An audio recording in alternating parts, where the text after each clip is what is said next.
Hi, Dr. Chris here. As you may know, I have a holistic acupuncture and wellness center called Acupuncture and Herbal Medicine in Coventry, Rhode Island. And I'm always working on helping folks take control of their health naturally. I created this video series for that sole purpose, to give you some important health tips that I think you'll find interesting. So let's get into this. Now, this video is one of 3 short, informative videos that I believe you'll find very helpful. The focus of this video is going to be on the number 1 root cause of many health issues. The next video, called All Natural Self-Care Tips Based on Ancient Wisdom, I believe you're going to find useful as well. I'm going to go into a little more detail on specific self-care tips to help you. And the last video is called Break Free from the Emotional Drain Game. So let's get into this. Now, when we talk about natural health care, the first steps that I think are so important are 2 essential practices for greater health, and that is awareness and prevention. You can't have one without the other. There's so much talk nowadays about practices in prevention, and they sometimes are more reactionary than preventative. Oftentimes they just aren't supporting your health early enough. We need early prevention, early intervention. And you can't identify such practices without being aware of what type of practices are out there, and also what type of needs you may have. And that's why I want to first start off with understanding that we need to be aware, and then once we are aware, that's half the battle. We can start looking for preventative measures to get us to a better place in regards to health. Now, very simply, awareness is basically a certain level of understanding that can help us bring about change. There's so many debilitating health issues, so many signs and symptoms that sometimes I see people struggling with in the clinic, and it's hard to make sense out of it all. And trying to sift through all that is very important, and knowing what to look for is also very important. So let's talk a little bit more about awareness in health. There are many troubling issues that people are dealing with, from body aches and pains and stress and emotional issues, mental emotional health, digestive problems, sleep problems, so many issues. But one thing that I'd like to focus on and try to simplify is, what is the number 1 root cause for many health issues? In traditional Chinese medicine, the medicine that I practice, there is this concept. There is this number 1 root cause that often comes up time and time again. Think about it. What would you say is the number 1 root cause? Did you think about stress?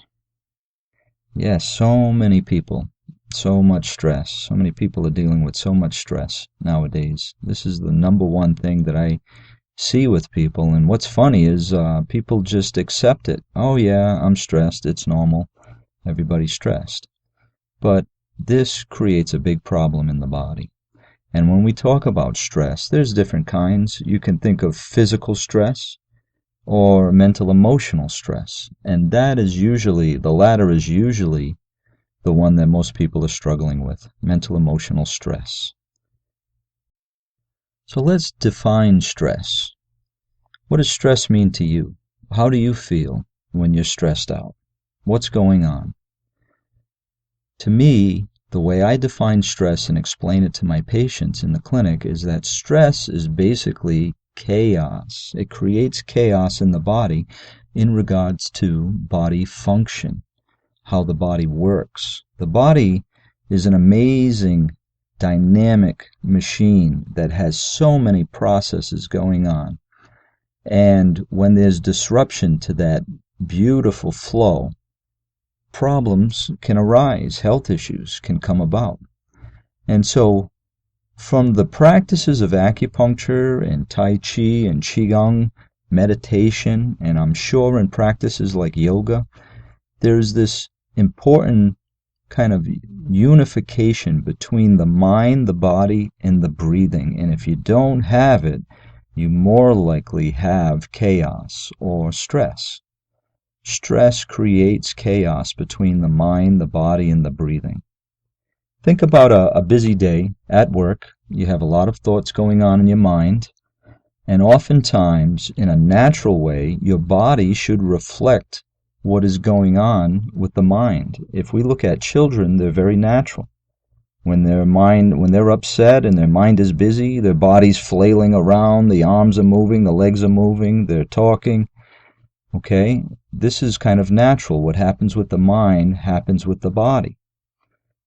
What happens with adults, though, is it doesn't look appropriate, right? Your mind is busy, you're multitasking, but you have to keep your body still. So you have to create a little bit of tension in the body so that you don't look silly. You have to keep your composure, right? So your muscles are a little more tense, and tension is going to block circulation in the body. I always say good health is about good circulation. And so under stress, the mind is busy and fiery. The body has a little bit of tension in it to keep it composed. And that also affects the breathing. The breathing becomes more shallow. So what you got here is chaos. The body, the mind, and the breath not working together. If we think from a Tai Chi point of view, which basically is a martial art, if you go to throw a punch or you go to push a heavy object, you align your body to do it.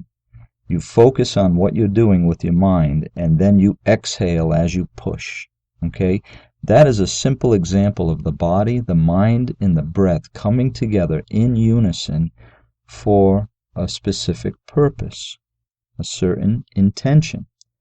But under stress, mental emotional stress, which is very common, the mind is doing different things, the body's doing different things, the breathing also is doing something entirely different, and all of it is not working together, and it's creating problems. It's heating up the body. You're not breathing properly. You're not exhaling enough. The tension is building in the body, and it creates heat. The mind's bouncing around in a fiery way, creating heat. They're not connected. So the mind, the body, and breath are disconnected. They're irregular. They're not regular. And they're not synchronized. And this leads to many health problems over time. It also unnecessarily drains your energy. When things are going smoothly and you feel comfortable, you feel happy, you're content, things are great, and your energy doesn't get abused. It doesn't get spent excessively.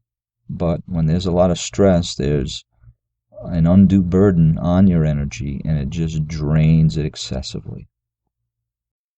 Okay, so now, in regards to awareness and prevention, being aware that stress is a big problem for most of us, we need to manage that. And so how would we go about treating stress? And there's a variety of ways. And what we want to do is to promote harmony, balance, regularity, consistency, unity. All of this is the recipe for dealing with stress and creating kind of a harmonious function within the body. All those processes in the body that are flowing and functioning, they all rely on building a momentum. You get up, you start your day, your energy starts to kind of expand in your body and be distributed. You get the blood flowing out to your extremities as you move around a little bit more. You start thinking. All the processes start to come alive. You eat. You're focusing on your day, there's a momentum that builds throughout the day.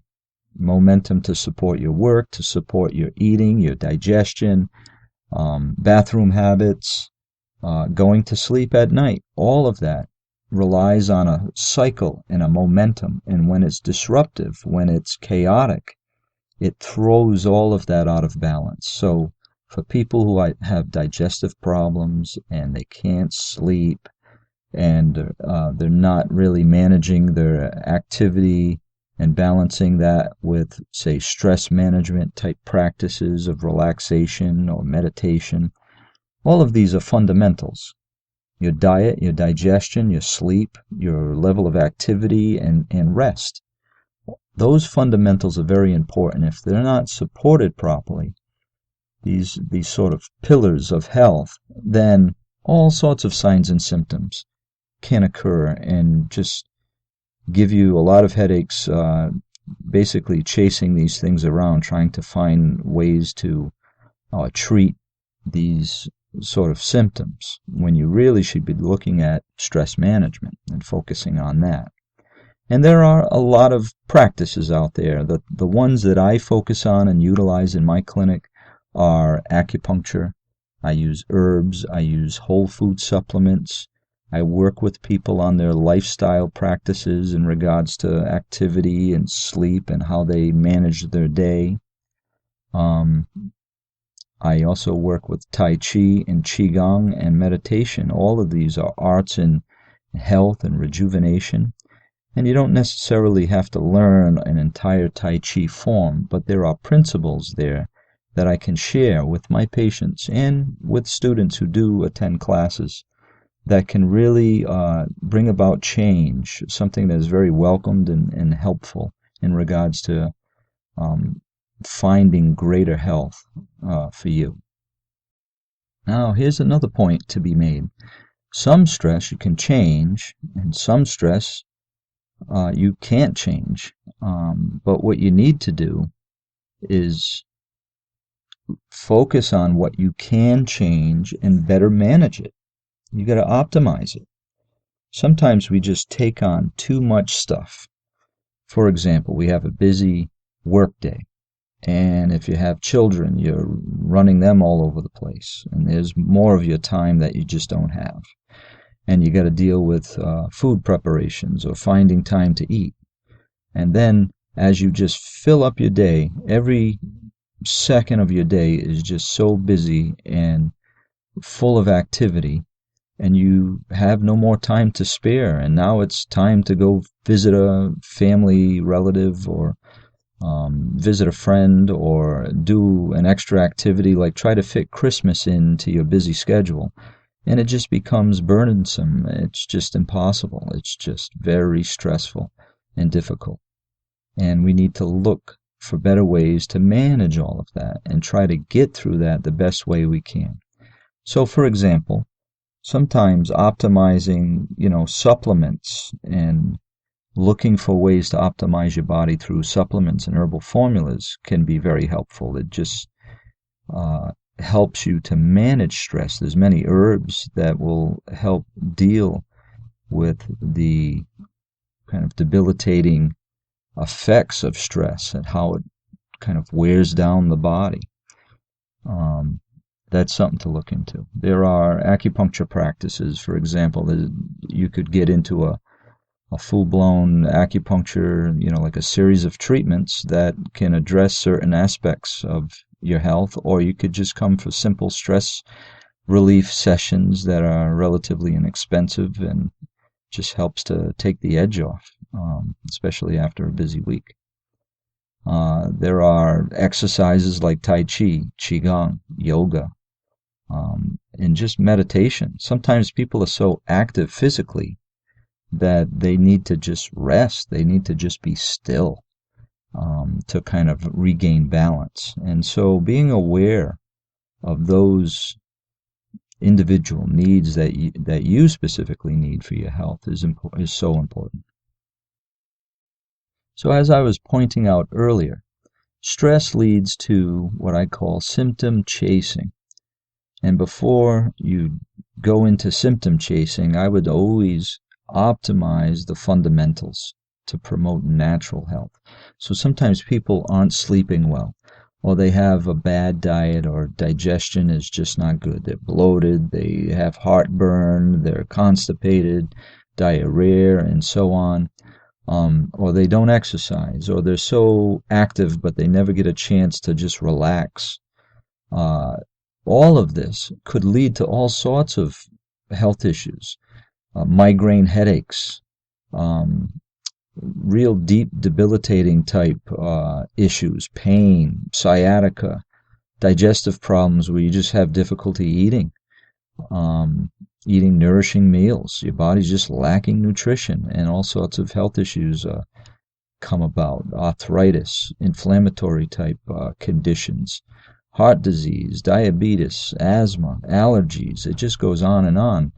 And when I ask people, they'll come into the clinic maybe seeking help for allergies, and when I talk to them, I always find that the fundamentals are just not in good shape. They're not sleeping well. Their diet is poor. They don't exercise. They're not managing their stress properly.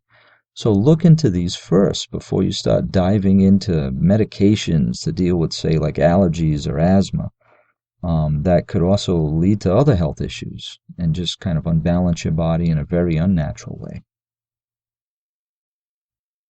A healer is not someone that you go to for healing. A healer is someone that triggers within you your own ability to heal yourself. This was a saying that I found on the internet that I really relate to, because oftentimes when people ask, how does acupuncture work? I always explain, with acupuncture needles, I'm not injecting any kind of chemicals into your body to force some kind of change. They're just sterile needles. They're not hollow. All that is happening is the acupuncture needles are stimulating the patient's natural healing abilities within their own body. That's all. And that's what natural healthcare is all about. Now I'm just going to finish up this video series by pointing out a few things on my website, which is called natureshealing.info. And on that site, toward the top, you'll see a link that says Health Matters. I write a lot of articles to try to educate people on certain health issues, particularly ones that I often come across within the clinic and get questions about.